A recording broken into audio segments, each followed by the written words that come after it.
దేవుని వాగ్దానం ద్వితీయ ఉపదేశ కాండం 31వ అధ్యాయం 6వ వచనం చదివితే అక్కడ దేవుని వాక్యం ఎలా ఉంటుంది?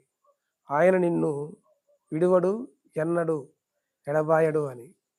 ఈ లోకంలో మనుషులు వదిలేయచ్చు, బంధువులు వదిలేయచ్చు, రక్త సంబంధికులు అందరూ వదిలేయచ్చేమో కానీ దేవుడు ఎన్నడు విడువడు, ఎడబాయడు అని వాక్యం సెలవిస్తుంది. ప్రియమైన దేవుని బిడ్డలారా, మనుషులు వదిలేశారని దిగులు పడొద్దు.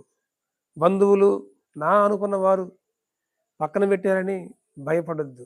ఎందుకంటే నీకు నాకు మనందరికి తోడుగా దేవుడు ఉన్నాడు కనుక ఏ విషయంలోనైనా దిగులు పడాల్సిన అవసరం లేదు. ఆయన మాట ఇచ్చిన దేవుడు నమ్మదగిన దేవుడు.